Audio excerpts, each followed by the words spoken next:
निर्वाचनका लागि प्रचार प्रसारमा सामाजिक सञ्जालको व्यापक प्रयोग। चुनावी आचार संहिताको दायरामा सामाजिक सञ्जाल परेपछि कार्यान्वयनप्रति चासो बढ्दै। आचार संहिता उल्लङ्घनको आरोपमा निर्वाचन आयोगद्वारा एकीकृत समाजवादीसँग स्पष्टीकरण माग। चुनावी खर्चबारे दिएको अभिव्यक्तिलाई लिएर कङ्ग्रेस नेता शशाङ्क कोइरालासँग जवाफ मागियो। बढ्दो व्यापार घाटाका कारण चाप बढे पनि अर्थतन्त्र सङ्कटमा नपरेको सरकारको दाबी। नीतिगत सुधारका लागि कदम चालिएकाले अनावश्यक प्रचार नगर्न अर्थमन्त्री शर्माको आग्रह। पाकिस्तानको 23औं प्रधानमन्त्रीमा शहबाज शरीफ निर्वाचित। इमरान खानको पार्टीद्वारा निर्वाचन प्रक्रिया बहिष्कार। र एएफसी फुटसल एसियन कप छनौटमा नेपाल दोस्रो खेलमा ताजिकिस्तानसँग पराजित। नमस्कार, कान्तिपुर डायरीका साथमा सुरज र प्रिन्स। सुरु गरौं मुख्य प्रसङ्गबाट। सुरुमा कान्तिपुर सविस्तार। कान्तिपुर सविस्तार। स्थानीय तहको चुनाव नजिकै गर्दा राजनीतिक दलले चुनावी प्रचार तीव्र पारेका छन्। विभिन्न दलले आफ्ना गतिविधि सामाजिक सञ्जाल फेसबुक पेजमा राख्ने गरेका छन्। नेपाली कांग्रेसले स्थानीय तहको निर्वाचन सम्बन्धी विभिन्न गतिविधि राख्ने गरेको छ। प्रमुख विपक्षी एमालेको आधिकारिक फेसबुक पेजमा पार्टीका अध्यक्ष केपी शर्मा ओलीका चुनाव केन्द्रित सभाका तस्बिर र जानकारी राखिएको छ। यस्तै माओवादी केन्द्र, एकीकृत समाजवादी, राप्रपा तथा विभिन्न जिल्लामा स्वतन्त्र उम्मेदवारी घोषणा गरेका व्यक्तिहरूले सामाजिक सञ्जाल प्रयोग गरेका छन्। सूचना प्रविधिको विकाससँगै चुनाव प्रचार प्रसारमा सामाजिक सञ्जालको प्रयोग बढ्दै गएको हो। सामाजिक सञ्जाल प्रयोगलाई समेत चुनावी आचार संहितामा समेटिएकाले यसको कार्यान्वयन कसरी होला भन्ने चासो देखिएको छ।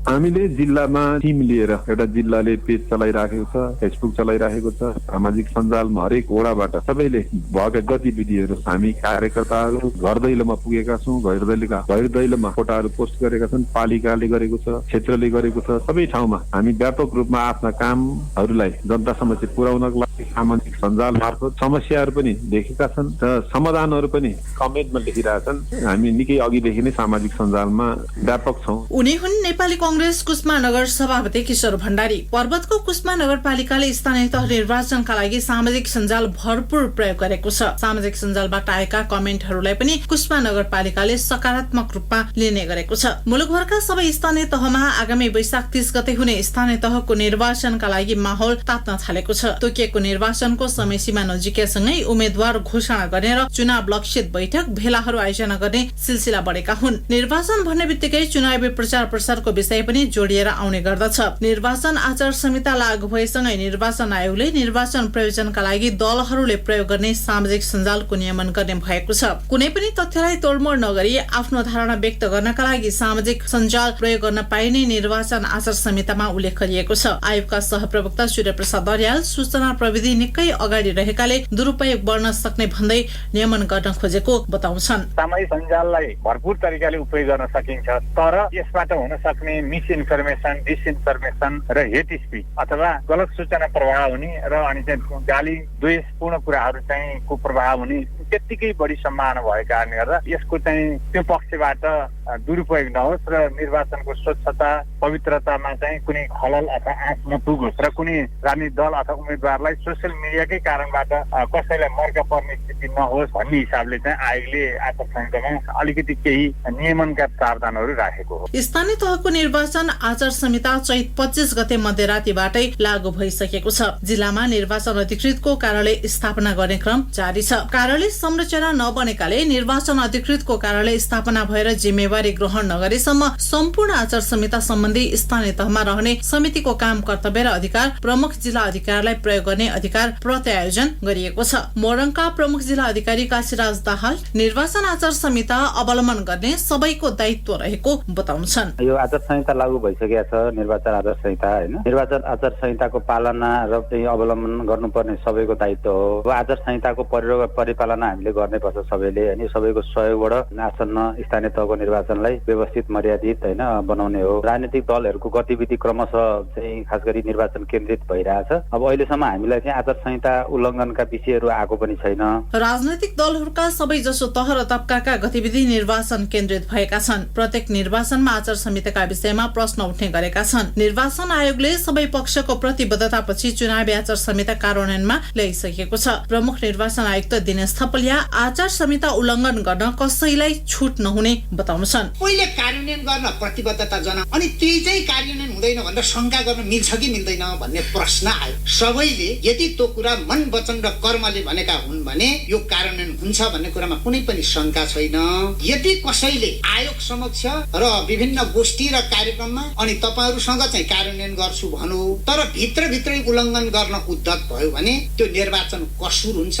निर्वाचन कसुरमा कानुन बमोजिम कारबाही गर्न आयोग तयार छ। यो कसैलाई छुट हुँदैन, कसैलाई क्षम्य हुँदैन। नेपालमा प्रचलनमा रहेका सामाजिक सञ्जालहरूमा Facebook, Twitter, YouTube, Instagram, WhatsApp, Viber आदिलाई लिन सकिन्छ। निर्वाचनका सन्दर्भमा सामाजिक सञ्जालको बढ्दो उपयोगका थुप्रै सकारात्मक पाटाहरू छन्। संसदीय निर्वाचनदेखि स्थानीय तहका निर्वाचनसम्मका उम्मेद्वारहरू र राजनैतिक दलहरूले दलीय प्रचार प्रसारको सशक्त माध्यमका रूपमा सामाजिक सञ्जालहरूको उपयोग गर्ने गरेका छन्। निर्वाचनको प्रचार प्रसारका सन्दर्भमा सामाजिक सञ्जालको दुरुपयोग पनि उत्तिकै भइरहेको देखिन्छ। प्रतिस्पर्धी दल, उम्मेद्वार एवं व्यक्ति विशेषको मान मर्दन गर्ने, गाली गलौजयुक्त भाषाको प्रयोग गर्ने, धम्क्याउने, अपमानित गर्ने, भ्रामक समाचारहरू फैलाउने जस्ता गलत प्रवृत्तिहरू सामाजिक सञ्जालहरू मार्फत गरिने प्रचार प्रसारका चुनौतीका रूपमा देखिएका छन्। निर्वाचन आयोगले यस्ता कार्यलाई निरुत्साहित गर्ने हेतुले यसपटक सामाजिक सञ्जालको प्रयोगमा नियमन गर्ने भएको हो। यद्यपि आयोगको सो कदम कतिको प्रभावकारी हुनेछ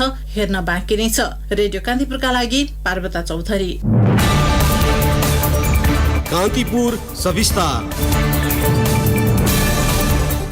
निर्वाचन आयोगले चुनावी आचार संहिता उल्लङ्घनको आरोपमा सत्तारूढ एकीकृत समाजवादीसँग स्पष्टीकरण माग गरेको छ। सो पार्टीले गत शुक्रबार काठमाडौँमा गरेको सभाका क्रममा आचार संहिता उल्लङ्घन भएको भन्ने गुनासोको आधारमा आयोगले स्पष्टीकरण माग गरेको हो। आज आयोजित पत्रकार सम्मेलनमा आयोगका प्रवक्ता शालिग्राम शर्मा पौडेलले एकीकृत समाजवादीलाई 3 दिनभित्र स्पष्टीकरण दिन भनिएको बताउनुभयो। नेपाल कम्युनिस्ट पार्टी एकीकृत समाजवादीले मिति 78/12/26 मा काठमाडौँको भृकुटी मण्डपमा आयोजना गरेको आमसभामा निर्वाचन आयोगले जारी गरेको आचार संहिता उल्लङ्घन भएको भन्ने गुनासो आम सञ्चार माध्यम तथा सामाजिक सञ्जालबाट जानकारी हुन आएकोले सो सम्बन्धमा के कसो भएको हो 3 दिनभित्र आधार प्रमाणसहित आयोगलाई चित्तबुद्ध जवाफ माग गरिएको छ। आसन्न स्थानीय तहको निर्वाचनमा आचार संहिता उल्लङ्घनको आरोपमा स्पष्टीकरण माग गरिएको एकीकृत समाजवादी पार्टी पहिलो हो।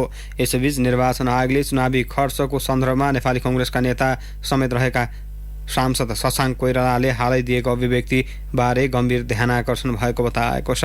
74 सालको संघीय निर्वाचनमा 21,75,000 खर्च गरिएको विवरण बुझाएका सांसद कोइरालाले केही दिन अघि एक सार्वजनिक कार्यक्रममा आफूले चुनावमा 6 करोड रुपैयाँ खर्च गरेको बताउनु भएको थियो। सोही अभिव्यक्तिको सन्दर्भमा 7 दिनभित्र जवाब दिन कोइरालालाई आग्रह गरिएको प्रवक्ता पौडेलले बताउनुभयो। 74 सालमा सम्पन्न प्रतिनिधि सभा सदस्य पदको लागि उम्मेद्वारले 25 लाख रुपियाँसम्म खर्च गर्न सक्ने प्रावधान निर्वाचन आयोगबाट तोकिएकोमा नवलपरासी बर्दाघाट सुस्ता पूर्वको प्रतिनिधि सभा सदस्य निर्वाचन क्षेत्र नम्बर 1 बाट निर्वाचित उम्मेद्वार माननीय डाक्टर शशाङ्क कोइरालाले आफ्नो निर्वाचन खर्चको विवरणमा आयोग समक्ष 21,75,000 रुपियाँ पेश गर्नुभएको अभिलेखबाट देखिन्छ। तर विभिन्न सञ्चार माध्यम मार्फत कोइरालाले दिनुभएको अभिव्यक्ति अनुसार 6 करोड रुपियाँ खर्च भएको भन्ने आएकोले निर्वाचन आयोगको गम्भीर ध्यानाकर्षण भएको जनाउँदै त्यस विषयमा के कसो भएको हो 7 दिनभित्र आयोगमा जवाफ पठाउन ध्यानाकर्षण गराइएको छ। यसैबीच राजनीतिक दल बाहेक 13वटा संस्थाले चुनावी आचार संहिता पालना गर्न प्रतिबद्धता जनाएको आयोगले बताएको छ। प्रवक्ता पौडेल नेपालको संविधान, निर्वाचन आयोग ऐन 2073, राजनीतिक दल सम्बन्धी ऐन 2073, निर्वाचन कसुर तथा सजाय ऐन 2073, स्थानीय निर्वाचन ऐन 2073 र निर्वाचन आचार संहिता 2078 मा भएका विभिन्न प्रावधान इमानदारीका साथ पालन गर्न गराउन प्रतिबद्ध छौं भनी 13वटा संघ संस्थाहरूले प्रतिबद्धता जनाएका छन्। आयोगका अनुसार नेपाल नगरपालिका संघ, गैर सरकारी संस्था महासंघ, नेपाल पत्रकार महासंघ, नेपाल शिक्षक महासंघ र प्याप्सन लगायतले आचार संहिता पालनामा प्रतिबद्धता जनाएका हुन्। कान्तिपुर डायरीमा अब ब्रेकको पालो। कान्तिपुर डायरीमा अब बाँकी प्रसङ्ग। मुलुकको अर्थतन्त्र कमजोर भएको भन्दै चौतर्फी आलोचना भइरहेको बेला सरकारले त्यसको प्रतिवाद गर्दै अर्थतन्त्रमा ठूलो सङ्कट नआएको दावी गरेको छ। वस्तु आयातका कारण व्यापार घाटा बढेकाले दबाव थपिए पनि पछिल्लो तथ्याङ्क र अवस्था हेर्दा अर्थतन्त्र सङ्कटमा नपरेको सरकारले बताएको हो। अर्थमन्त्री जनार्दन शर्माले आज पत्रकार सम्मेलन गर्दै अर्थतन्त्र सम्बन्धी विभिन्न तथ्याङ्क पेश गरी त्यसको सुधारका लागि नीतिगत कदम अघि बढाइएको बताउनुभयो। मन्त्री शर्माले वस्तु आयात पछिल्लो पटक 33.9% वृद्धि भएको जानकारी दिनुभयो। वस्तु आयातमा भएको उच्च वृद्धिका कारण व्यापार घाटा बढ्न गई अर्थतन्त्रमा दबाव सिर्जना भएको छ। चालु आर्थिक वर्षको चैत 25 सम्म वस्तु आयात र निर्यात क्रमशः रु 1450 अर्ब 71 करोड र रु 159 अर्ब 76 करोड पुगेको छ। आयात र निर्यात अघिल्लो आर्थिक वर्षको सोही अवधिको तुलनामा क्रमशः 33.9% र 72.8% वृद्धि भएको छ। फलस्वरूप व्यापार घाटा बढेर रु 1290 अर्ब 96 करोड पुगेको छ। विश्व बजारमा उच्च गतिमा बढेको इन्धनको मूल्यका कारण मुद्रास्फीति वृद्धि भएको अर्थ मन्त्रालयको भनाइ छ। मन्त्री शर्माले भन्नुभयो,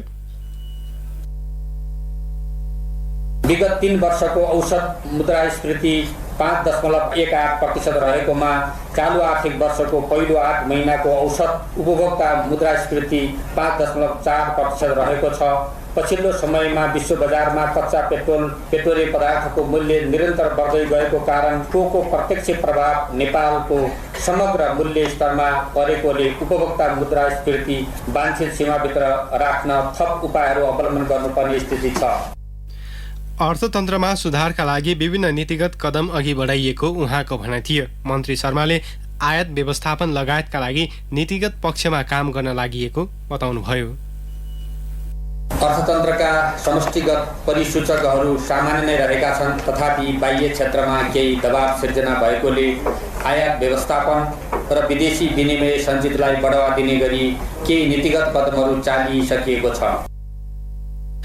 अर्थतन्त्रमा सुधारका लागि सरकार गम्भीर रहेकाले अनावश्यक भ्रम नफैल्याउन र राजनीतिकरण नगर्न उहाँले आग्रह गर्नुभयो। मन्त्री शर्माले राष्ट्र बैंकका गभर्नर महाप्रसाद अधिकारीमाथि सुरु गरिएको छानबिन कानुन सम्मत नै भएको समेत बताउनुभयो।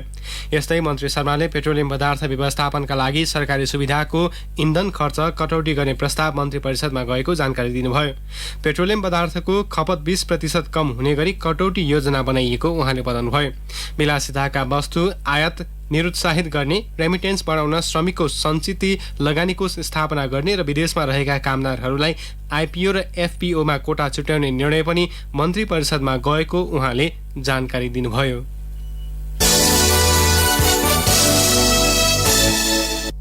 सत्तारूढ गठबन्धनले स्थानीय तह निर्वाचनमा ठाउँ र अवस्थालाई हेरेर चुनावी तालमेल गर्ने सहमति गरेका छन्। बालुवाटार स्थित प्रधानमन्त्री निवासमा बिहान बसेको गठबन्धनको बैठकपछि अपिल जारी गर्दै आपसी सहकार्य र परस्पर सहयोगको भावनाबाट अघि बढ्न सबै नेता कार्यकर्तालाई आग्रह समेत गरेका छन्। बैठकमा सबै मतभेदलाई पन्छ्याउँदै चुनावमा एक अर्कालाई निरन्तर सहयोग गर्ने सहमति पनि भएको छ। गठबन्धनले स्थानीय तह चुनावमा उत्साहजनक सहभागिता सहित सफल पार्न र 5 दलीय गठबन्धनका उम्मेद्वारहरूलाई अमूल्य मत दिई विजयी गराउन आग्रह गरेका छन्। गठबन्धनलाई अघि बढाउने गरी अपिल जारी गरे पनि गठबन्धनभित्र अझै सिट बाँडफाँडको विषयमा भने सहमति भइसकेको छैन।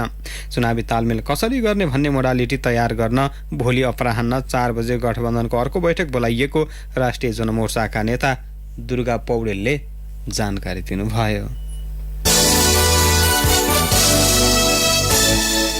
राष्ट्रिय प्रजातन्त्र पार्टी राप्रपाले स्थानीय तह चुनाव लक्षित जनताको मागमा राप्रपा र घर दैलो कार्यक्रम अभियान सुरु गरेको छ। बारामा आयोजित आमसभामा राप्रपाका अध्यक्ष राजेन्द्र लिङदेनले सो अभियानको शुभारम्भ गर्नुभएको हो। स्थानीय चुनाव रोक्न सत्ता गठबन्धनले विभिन्न बहाना खोजिरहेको उहाँले आरोप समेत लगाउनुभयो। विभिन्न सङ्कट देखाएर परिस्थिति सृजना गरेर स्थानीय तहको चुनाव रोक्ने सत्ता गठबन्धनको प्रपञ्च स्वीकार्य नहुने उहाँको भनाइ थियो।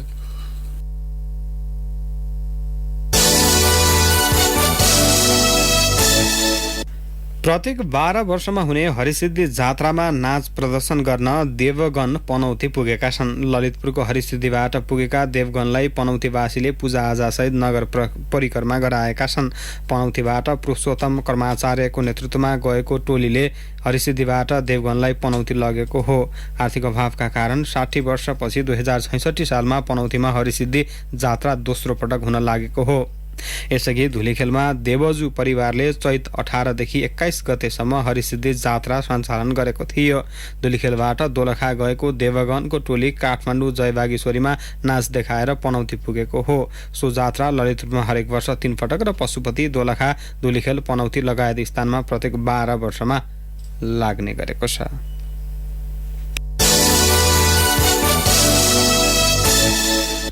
हत्या अभियोगमा उदयपुर र कैलालीबाट 2 जना पक्राउ परेका छन्। 38 वर्षीय श्रीमती नानुमाया दाहालको हत्या गरेको अभियोगमा उदयपुर प्रहरीले कटारी नगरपालिका 5 का 42 वर्षीय पोस्ट राज दाहाललाई आज बिहान पक्राउ गरेको छ। पोस्ट राजले चिरपट प्रहार गर्दा नानुमायाको मृत्यु भएको इलाका प्रहरी कार्यालय कटारीले जनाएको छ। यस्तै 44 वर्षीय श्रीमान नारायण बुढा मगरको हत्या गरेको आरोपमा कैलाली प्रहरीले मोहनियाल गाउँपालिका 1 का 33 वर्षीय थुमा थापा मगरलाई पक्राउ गरेको छ।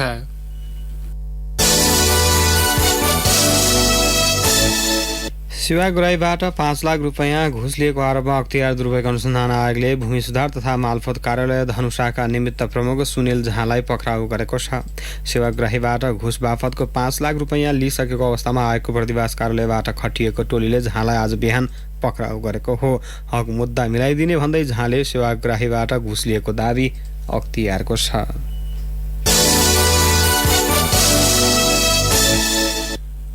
विराटनगरमा मृत फेला परेका डाक्टर विजय यादवको हत्या भएको भन्दै दोषीलाई कारबाहीको माग गर्दै विद्यार्थी, स्वास्थ्यकर्मी र आफन्तहरूले सप्तरीको राजविराजमा प्रदर्शन गरेका छन्। घटनालाई ढाकछोप गर्न खोजिएको उनीहरूको आरोप छ। उच्चस्तरीय छानबिन समिति बनाउनु पर्ने र छानबिन गरी दोषीलाई कडा कारबाही गर्नुपर्ने उनीहरूको माग छ। विराटनगर स्थित नोबेल अस्पतालमा कार्यरत डाक्टर यादव निवासमै यही चैत 18 गते मृत फेला परेका थिए।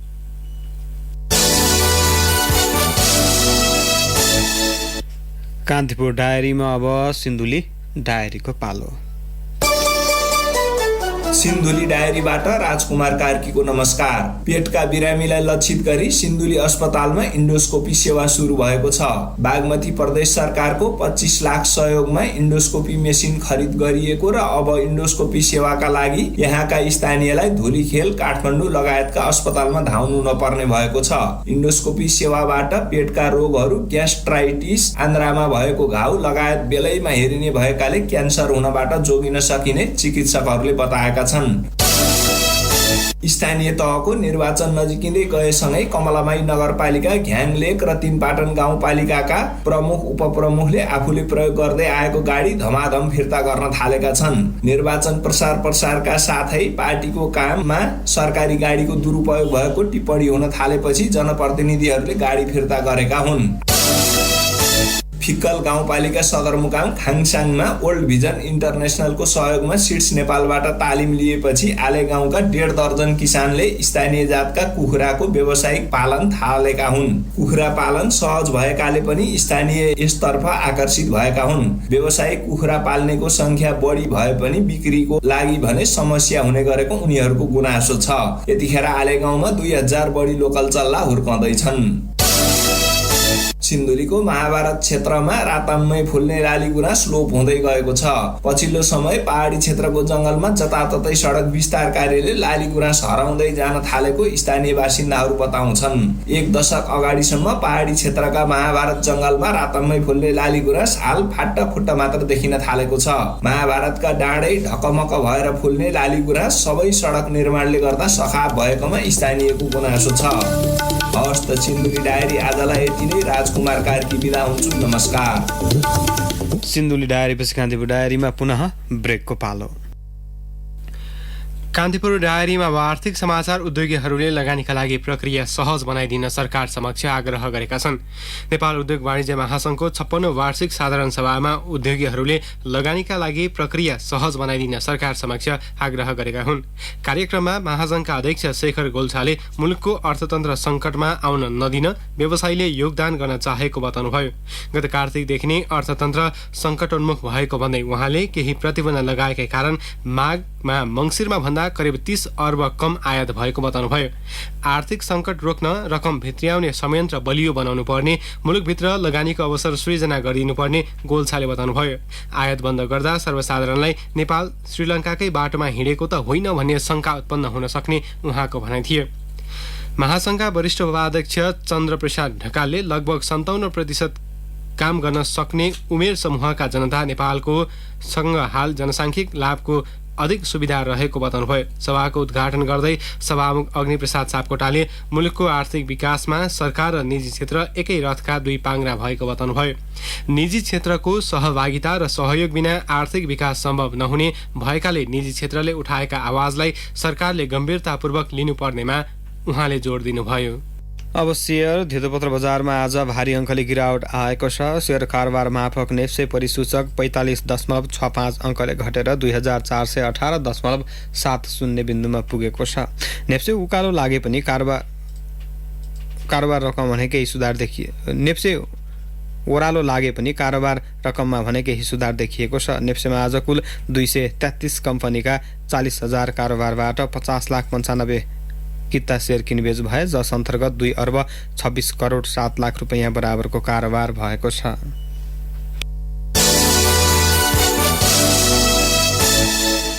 अब अन्तर्राष्ट्रिय समाचार। पाकिस्तानको 23औं प्रधानमन्त्रीमा शेहबाज शरीफ निर्वाचित हुनुभएको छ।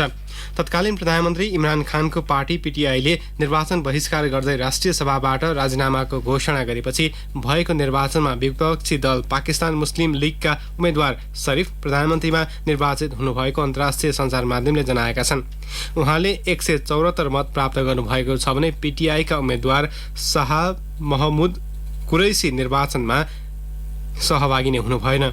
उपसभामुख कसिम सुरी र पूर्व विदेश मन्त्री शाह महमुद कुरैशीको भाषणपछि पीटीआई विदेशी षड्यन्त्रका कारण आफ्नो सरकार ढलेको भन्दै राष्ट्रिय सभाबाट बाहिरिएको थियो।